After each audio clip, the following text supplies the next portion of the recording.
Lengsin biraksi, Wangjing SK Lekai da Leiba, DM Kierda, Adonki Ana Lang Bagi Kudong Saba Punamak, Pangbiragani. Mapam Sida Pizariba Kudong Saba Singdi, Gaini Amadi OBS, Pediatric, Ortho, PMR, General Physician, Amadi Dharma, Hariba Singsi, Yingbiba Yagani. Aduga Ultrasound, Blood Test, ECG Gi, Kudong Saba Sing Asisu, Pizari. Maramaduna, Adongi Nungaitaba Singdu, Wangjing SK Lekai da Leiba, DM Healthcare ga, Nasimag Tanabiyu, Unabiyu.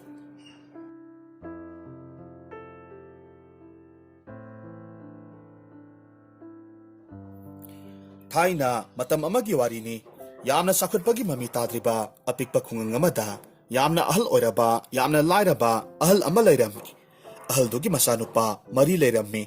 Makoy gi mamingna, asauba, yaima, tomba amadi tompok kaurammi. Makoy marimag suba nomba yamna kalami. Laira zarabasu makoy na kana hotnaduna mekha pondona hingbangamba imung ama oirami. Nungtigi masin manaw marina khungang duda koina chatlaga apang ba thabak kaya marum suduna nungay na hinglami. Adubo makoy gi mapa ibungonadi masasing asigi khanbada yamna wajarami. Mahaknadi masanupa mari asibu atopa asauba sakhot palebak amada chatlaga makoy na hainajaba sinpham amamam tangdi tamduna pahen ninglammi. Maramaduna nong maginumita ahal duna masano pa marido manakta kausilaga asum na hayramme. Yang hoy, isasa. Ipa nga si nakoy dawa amakag hayge. Ipa na haydoriba wase nakoy na sinanaw marimaki tunggi punsi adu gidamakta kalaga ipa na haydoriba ni. Adu na wase nakoy na maray marataw na yadaba tawganu ko. Paba, kari karamba wa oirabano. Nasa aikoida singnada na haibiyo. Paba na bu aikoigi patana ba singadro. Paba na haibibo wa kudingmag. Nasa aikoy na su loina mag injagani. Adunida na isa sidi. Yangoy, nakoy marimag hayang ginumit asidagi. Atopa sakit pagi mamita ba laibak kayada sa laga. Nasa nasagi oiba na hay amamamtang di tamuso. Adugane, nakoy na hayzariba na hayduna. Nakoy gisinpam oire hayraga. Nasana sagi tunggi lambido, yatso. Paba giwasi di yamna pabawani. Adubo ay ko'y marina sa kraga. Paba na tanta mataw kamdaw na yung asida layhuga daw ribano. Madugi oira ba din karisuwaru gano. Ipa ahal oira basu, haksang se, ting law na pari na hay. Ado na ipa na thokpa ngamna na ba, isasing halakti ba paw ba layramge. Nakoy gitabag aduda, maipak na halau. Hoy, paba adudi, nasa aikoy hayang magsana na ba siyam sajarage. Asum na matang ginumita masin manang marido, ato pa sakot palaybakta sa na ba siyam sarami, aduga mapabong bukurum jaram laga, makoy marimag yung tadokto na chat kre. Asum lakpa na makoy, kunggang masado lantorak lami, matamasida masin manaw marigi maragtagi, kwaidagi ahal oriba, asaw ba na manaw ahumda hayrami. Inausa, mapamsidagi, ako'y isin inaw marimag, tokay na sa nakrasi. Aduga tongan balaybak kayada sa naraga. Isa na hainazaba, sinpam amamam tamluri hayraga. Sahi amagi matungda, among mapamsida, punna tengarasi. Mahak na haribawa asida, manaw ahumdusu, yarami. Masidagi mako'y marimag, tongan ba may kayda sa nakre, asaw ba na asum na lakpa asida, yaam na sawba umang amakag, pawraga lakngami. Umang adubo, mahak na pawraga lakpa matanda, masama o yam na pa ba, wang saura ba, amu ba masuki, pizol set panupa amaga, tengarami. Nupa aduna, asaw ba na laklibadu, ubaduda, hanglaglammi. Inaw ibungo, nahakpo, asuk po umang sida, pawraga kadayda, cat kadaw ribanaw. Aduga nahakti, ay ko'y gisway dagi, misumante. Nate, nahakpo kadaydagi, lakpanaw. Yamba, nanaw ay hak, tangnaba kugang sidagi laksabani. Ay, iyamba hoy gilebak asida, karigumba isaga sana zaba, ihay amatang tamzage kanduna laksaribani. Oo, adu di ngay ko. Nahak na tamning liban na haydubo, karino ne? Madudi ay haksu, sapsaba kangzadri. Horen lebak sige kay tilda, tunglure hayraga, mapamduda miyam na taunariba tabuk mayam dudagi, ay napamzaba ang maghalaga tamluga daw ribani. Adudi ngay ko. nahak aigi tung inaraga, huran ba tamlaga, masibu sinpam ama oina parudana. Iyamba, nahak si huran ba ama oireko. Adubu aidi huran bagi lambida sangsin badi pamde. Aduga huran ba haibasisu, afaba tabak amadi natte iyamba. Nahak na haribado sumi. Adubu ay na haibadi, huran ba ama oiraga, migi mapot maralbu hekta huraluso haibadi natte dana. Aingonda yauri ba huran ba ama oibagi, toidok pa gunsay, nangonda su chenjako haibagi wani.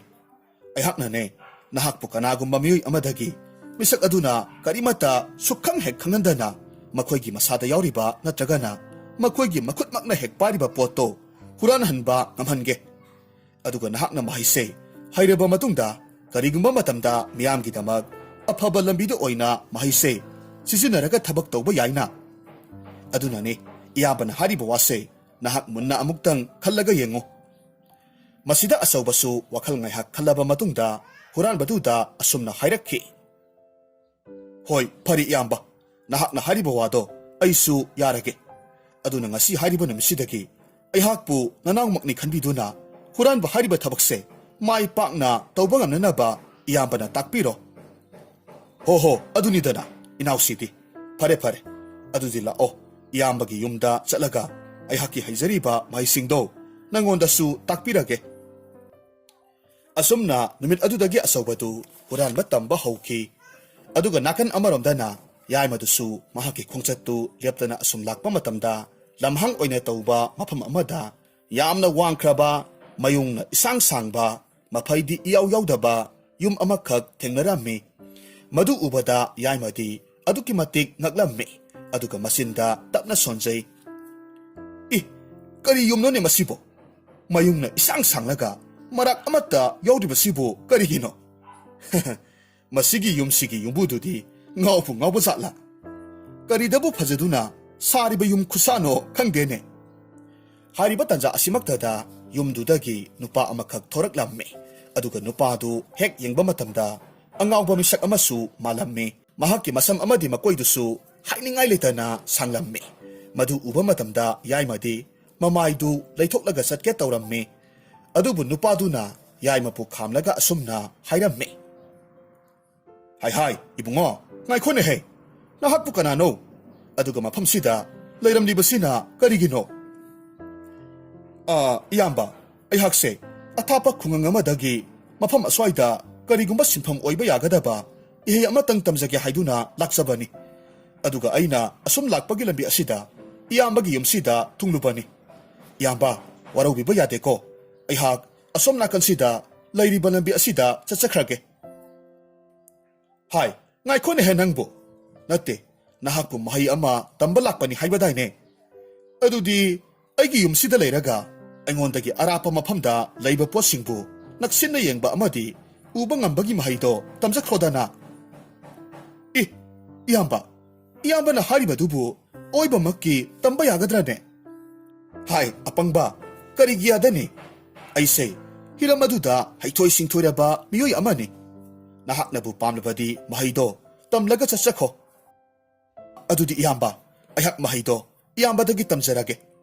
Asum na mahaksu nupa adudagi, mahaydo tamlammi, asom da na tombasu liyapta na adumak lakpa na, yam na sukraba umangamada tunglammi.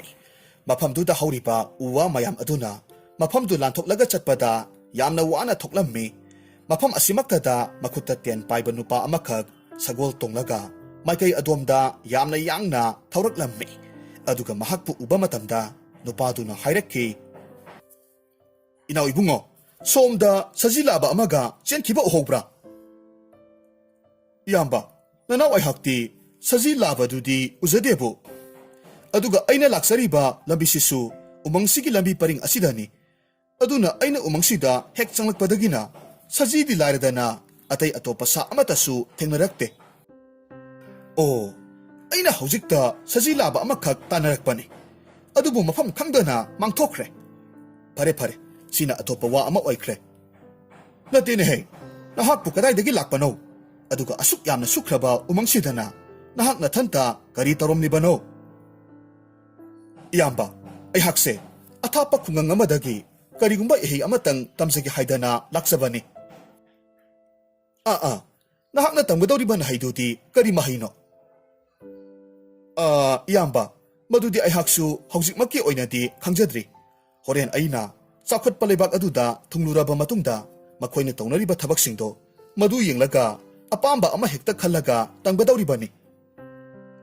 Oh, adudi nang aigi itung ilaga sadanba ama oirodana.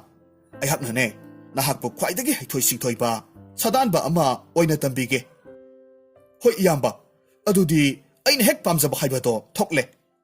Iyamba, phare adudi ngasi hariba numisidagi nanaw aihak iyambagi tung injaraklage. Phare. Adudi iyambaga punna chalasiko. Lao. Asumna haiduna makoy anidu punna chatminakre. Aduga tombasu nupadudagi yamna haithoi singthoiba sadanba ama oinanaba yamna kanna hotnarammi. Nakan amaromdana makoy marigi maraktagi khwaidagi atonba oiriba tompok adudi yamna saukraba potphamtana thanna leiba chakotlaba leibak amada thunglammi.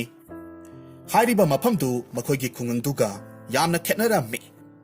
Mataw aduda tompokti ahanbaga oibane masadu ithak thakatuna miyam aduna tawnaribadu mamit laukthoklaga koyang yenglammi. Mahaki matawdu ubaduda pi tuba pi lonbagi potpham hangliba ahal amakhakna mahakpu kauraklammi. Hoi bungo, nahakpune. Somda. Nahak somda amukta sanglakho.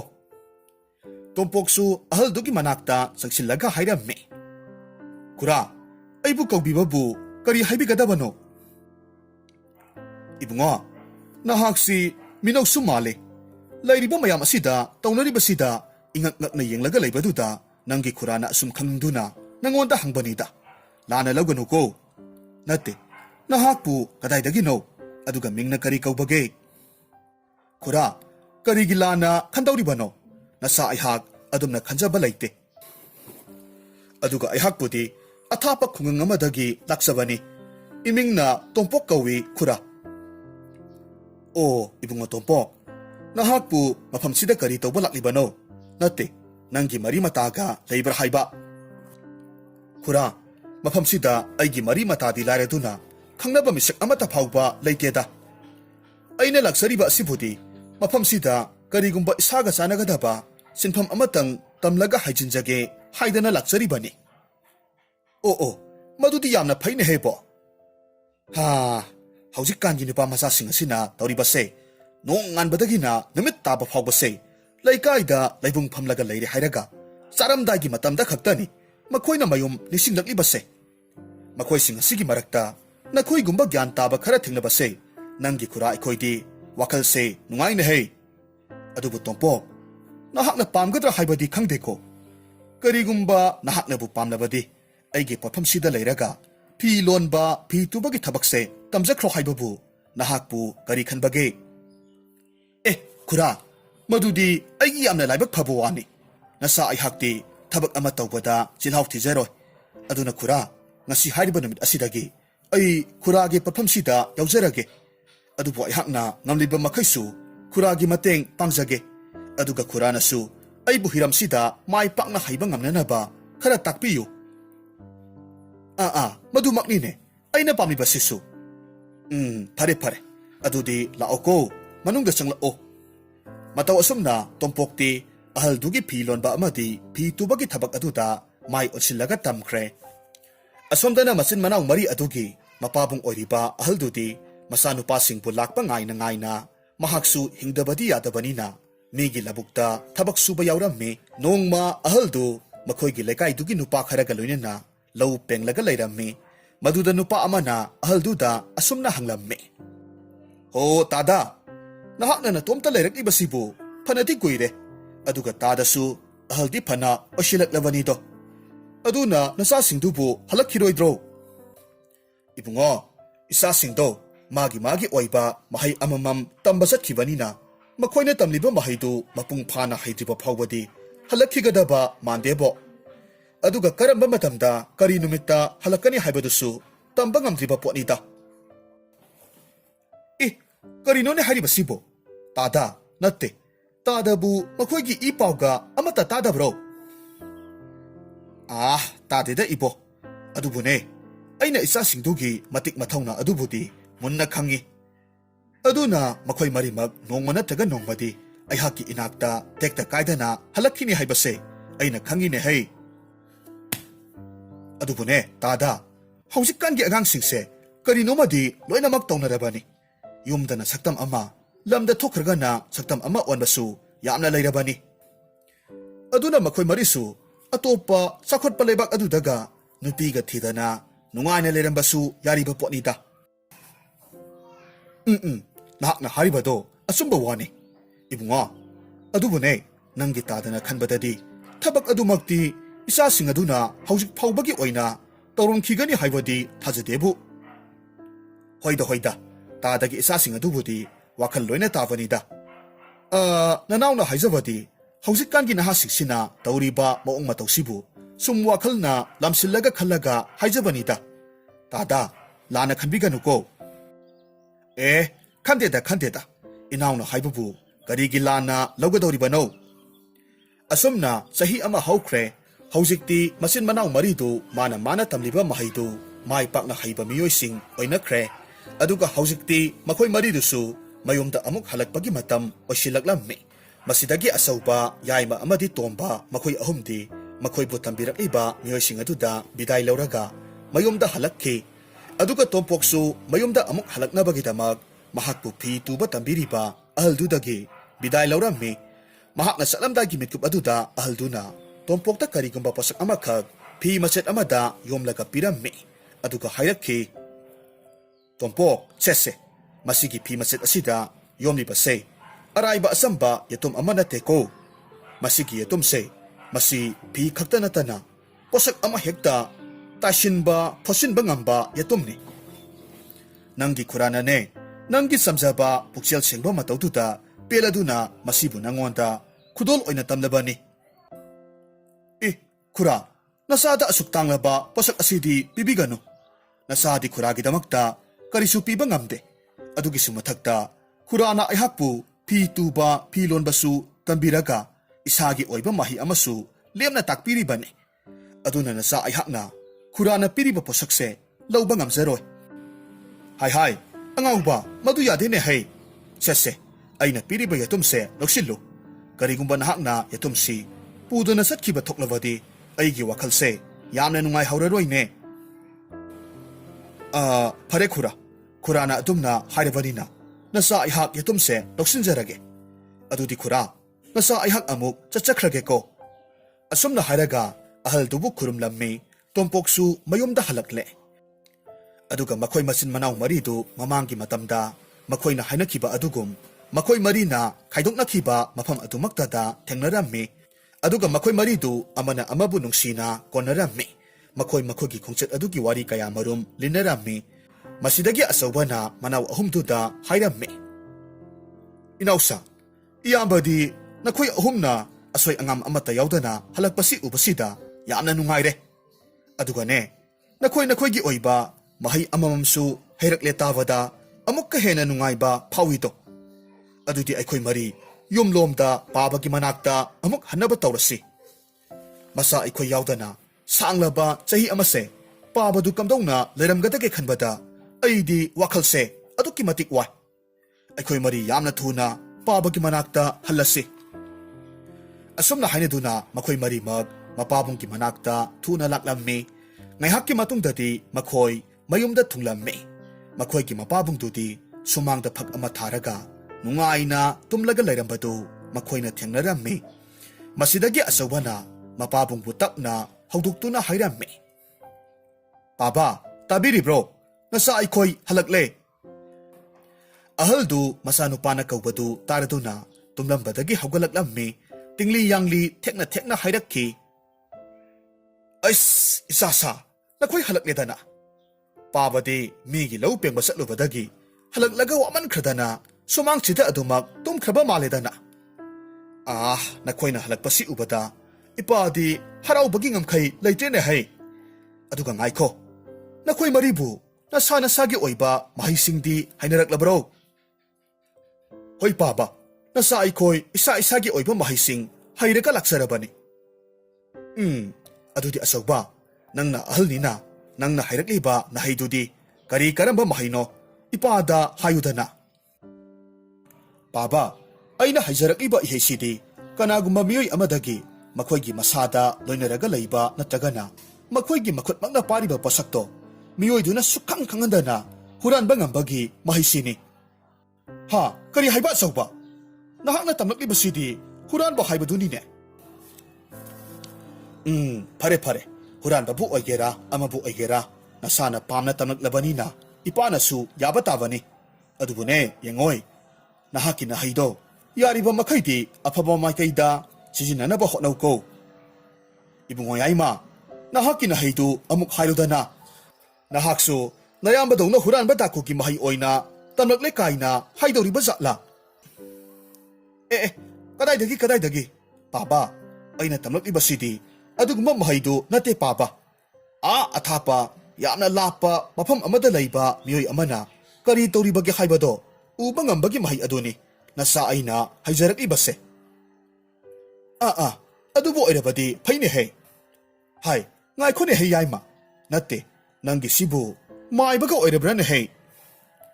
Paba, maayba magsunateta, nasagi asiti. Supnatanggi athapada layba miyoy amana, kari tori bagi, natraga na, kari gumba miyoy amabu, kaday dalay bagi hayba na singba, masi kagdamag ubang amzabani. Pare, adudi ipagi tomba, nahakin na haydudi, karino haybadu amuk hayro. Paba, nasadi malyam sidalay ba, kwaidagi Khutsem ba, sadan ba ama, oy bang amle? Adudi yamna payne bo. Adubune, nahak na kangdaba amana, nahaki darkar oy ba, sanga adu kagdamag, nahak na hatkadabane. Aduga maram sadana, ay hakti hayrabani do, Khutsem labani do haydana, lamlaki sa kay mayambu panghata hatpadudi ipana yaroy ko. Hoy Paba, nasasu Pabagi wakaldu loy na magkangze, aduna Paba na nungayroy daba tabak amata nasa tawjaroy. Adunida na isasidi. Adugane, ipagi tompo, nahakti kari karamba mahaybo hayraklabage. Paba, nasa ihakti P2 ba aduga pilon bagi tabakse, masi oy na hayjarakle. Madusu yamna payne hebo, tabak haybasidi silhaw tiba yade. Simana nupigi tabak ni, simana nupagi tabak ni haydana, tongan na kaidokta na tauriba miyoy dudi, mapunsida mi oy bang amlaroy dabani. Nupi na toba tabak singdo, nupa ay na su tauba yayna. Aduga nupa ay na toba tabak sing asibusu, nupi sing na toba da karisu kaiba layte. Aduga ne, hauzikti nakoy marina, nasana sagi oy ba, mahi hayjarak pa asida, ipagi di apen ba haybado oire.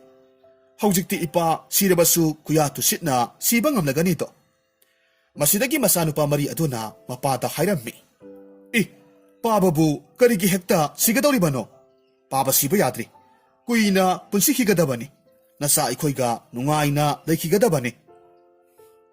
Sasa nakoygi wahay sitabada ipapele. Masi oire ba mali na hay. Miyoy ba na masama sulay bagi nungay ba haybado?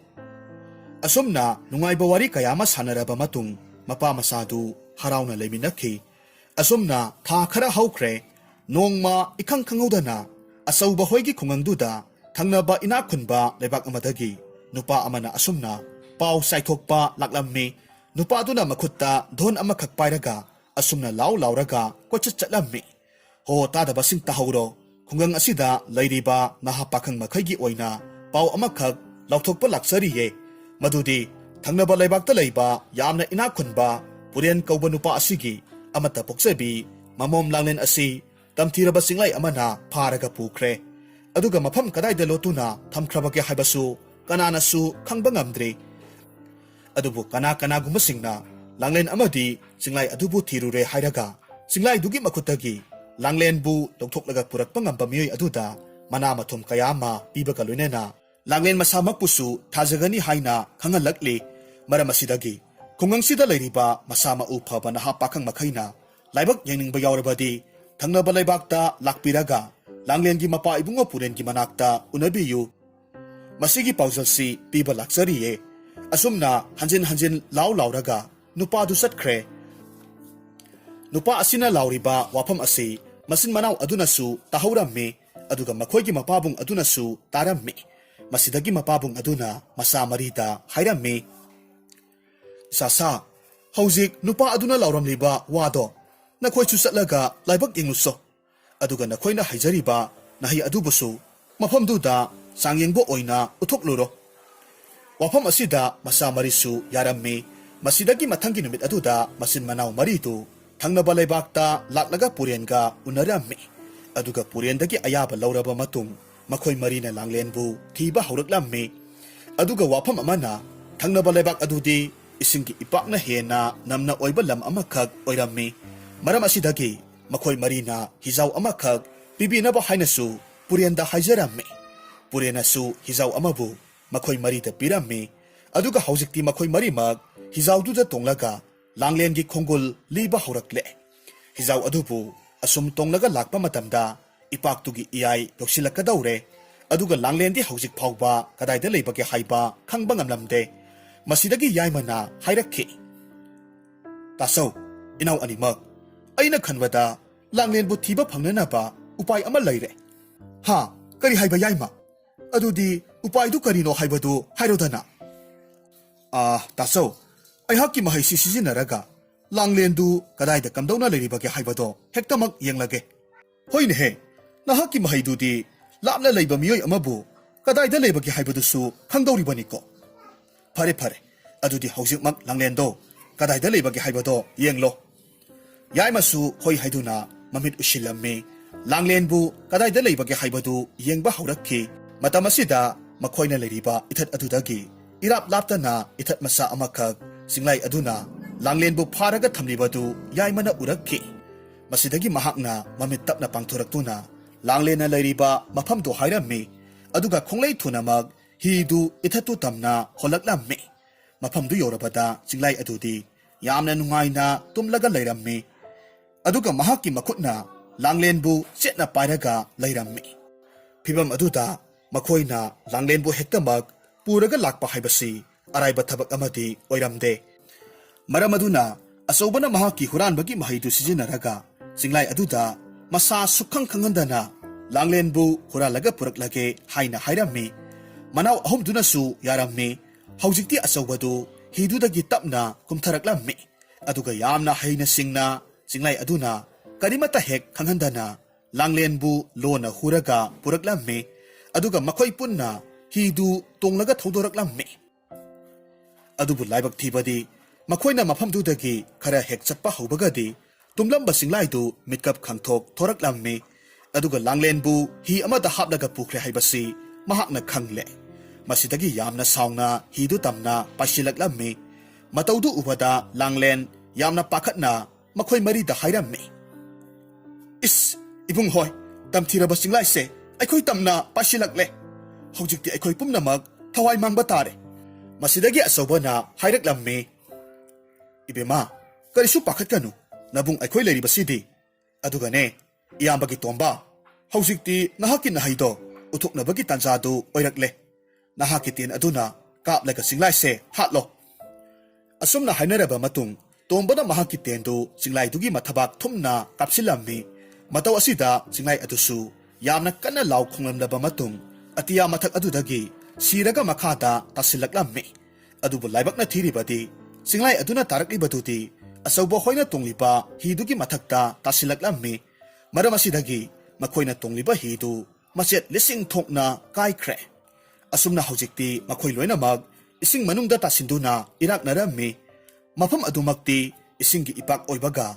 makhoina iroiraga kangphanda yogadabasu oithuklamde masin manau adugi maraktagi khwaidagi atonba oiriba tompokna mahakpu takpi tambirakliba ahalduna pirakpa yatumdugi matengna machet lising thokna kairaba hi adubu amamamtang oina lokhatlaga photpa hauraklammi aduga thunamak hidu mapung phana photpa ngamkhre matau asumna hojikti makhoi punna amuk purelgi manakta thunglammi purendi masanupi langlenbu uzabaduda yamna haraurammi aduga masin manau maridasu thagat wahai kaya marum hairammi luribo wafamdi langlensi hojik karamba masin manau maridugi manungda karamba miyoida thajagadage haiba asini purenna masin manau marida onsilaga hairakhi